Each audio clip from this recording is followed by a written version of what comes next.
आज 16 जुलाई 2025 है, एक तारीख जिसका इंतजार न सिर्फ एक परिवार बल्कि दो देशों के लोग कर रहे हैं। यमन की जेल में बंद एक भारतीय नर्स निमिषा प्रिया के लिए यह दिन जिंदगी और मौत के फैसले का दिन है। केरल की यह नर्स अपने परिवार के लिए बेहतर भविष्य की तलाश में हजारों किलोमीटर दूर यमन गई थी, उम्मीदों और सपनों के साथ। लेकिन अब उस पर एक यमनी नागरिक की हत्या का गंभीर आरोप है, जिसने उसकी पूरी दुनिया बदल दी। आज उसे फांसी दी जानी है, अगर पीड़ित परिवार ने आखिरी वक्त तक माफ नहीं किया। ये कहानी सिर्फ एक जुर्म की नहीं, बल्कि सपनों, मजबूरी और एक मां की ममता की है, जो अपनी बेटी के लिए हर पल दुआ कर रही है। एक तरफ है निमिषा और उसकी बूढ़ी मां, जिनकी आंखों में उम्मीद और डर दोनों है। दूसरी तरफ है तलाल मेहदी का परिवार, जिसने अपना बेटा खोया और अब न्याय की उम्मीद लगाए बैठा है। बीच में है यमन का सख्त शरिया कानून, भारत सरकार की लगातार कोशिशें और अंतर्राष्ट्रीय दबाव, और करोड़ों की ब्लड मनी जो शायद एक जान बचा सकती है या फिर सब कुछ बदल सकती है। क्या एक जान की कीमत लगाई जा सकती है?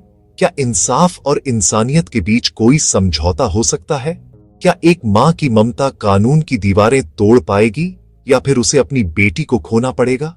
कहानी शुरू होती है एक आम लड़की के सपने से, अपने परिवार को गरीबी से निकालकर बेहतर जिंदगी देने का सपना। लेकिन यमन में उसका सामना हुआ धोखे, प्रताड़ना और ऐसे हालात से जिनकी उसने कभी कल्पना भी नहीं की थी, और एक ऐसे जाल से जिससे निकलना नामुमकिन था, जहां हर रास्ता बंद नजर आता है।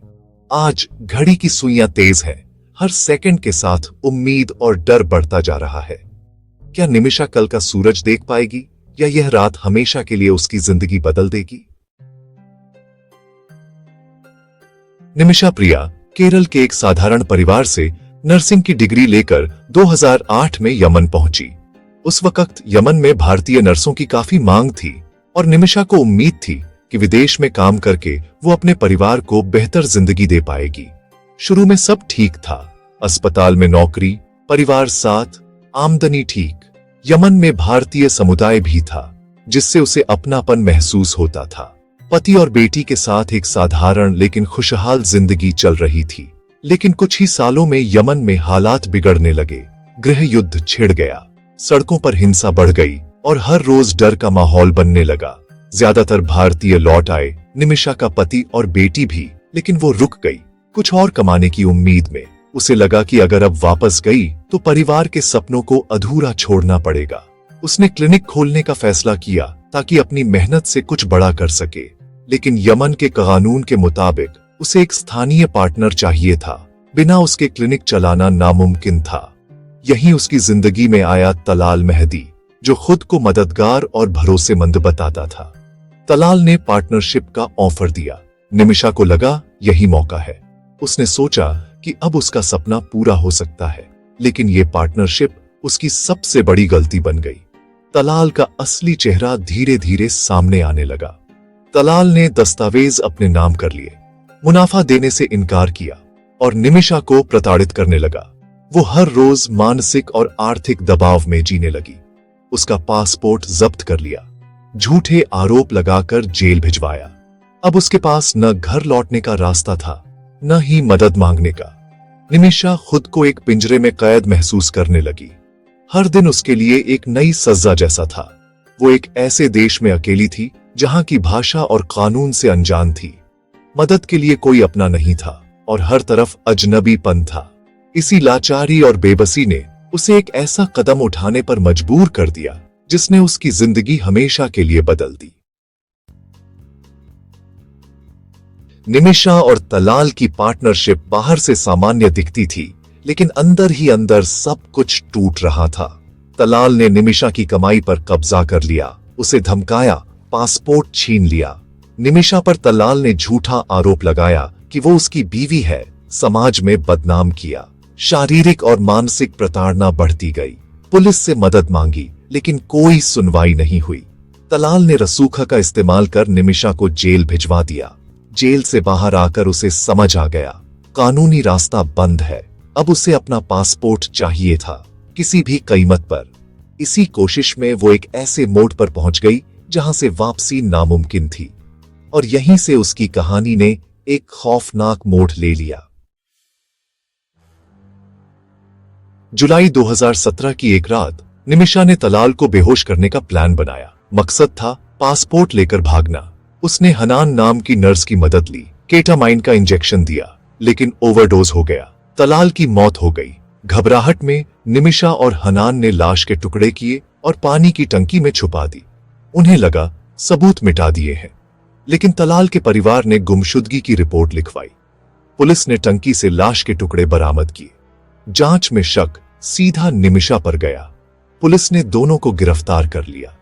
एक बेहतर जिंदगी का सपना देखने वाली नर्स अब हत्या के आरोप में जेल में थी। उसकी आजादी की कोशिश उसे मौत के और करीब ले आई थी। अब उसके सामने था यमन का सख्त कानून और एक मां की उम्मीद। गिरफ्तारी के बाद निमिषा पर मुकदमा चला। अभियोजन ने उसे ठंडे दिमाग वाली कातिल बताया। सोची समझी साजिश, लाश के टुकड़े। बचाव पक्ष ने कहा वो पीड़ित थी, शोषण का शिकार, इरादा मारने का नहीं था। अदालत ने अभियोजन की दलीलें मानी। 2020 में मौत की सजा सुना दी। अपील कोर्ट और सुप्रीम कोर्ट दोनों ने सजा बरकरार रखी। यमन की सुप्रीम पॉलिटिकल काउंसिल ने भी फांसी की मुहर लगा दी। अब एक ही रास्ता बचा, शरिया कानून के तहत माफी, यानी ब्लड मनी। निमिषा की जिंदगी अब मेहदी परिवार की माफी पर टिकी थी।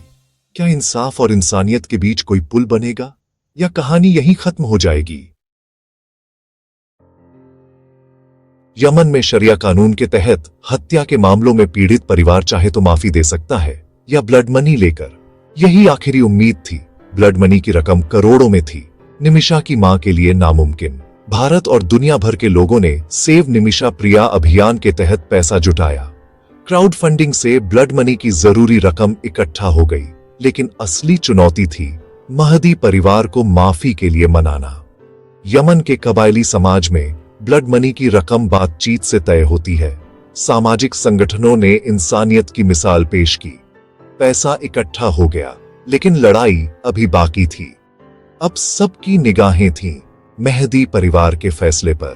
क्या वो माफ करेंगे या एक और जिंदगी खत्म हो जाएगी?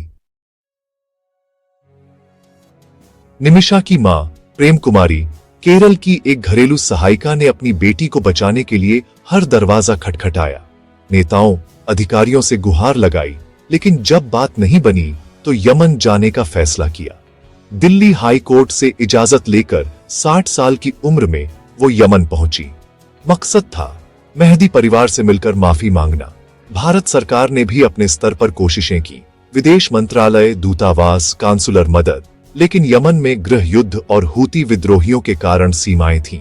सरकार ने मानवीय आधार पर अपील की, सामाजिक संगठनों ने पुल का काम किया। प्रेम कुमारी की ममता, समाज का सहयोग और सरकार की कूटनीति, सब कुछ दांव पर था। यमन में हर दिन, हर पल उम्मीद और डर के बीच बीत रहा था। क्या एक मां की ममता कानून की दीवारें तोड़ पाएगी, या प्रेम कुमारी की कोशिशें अधूरी रह जाएंगी?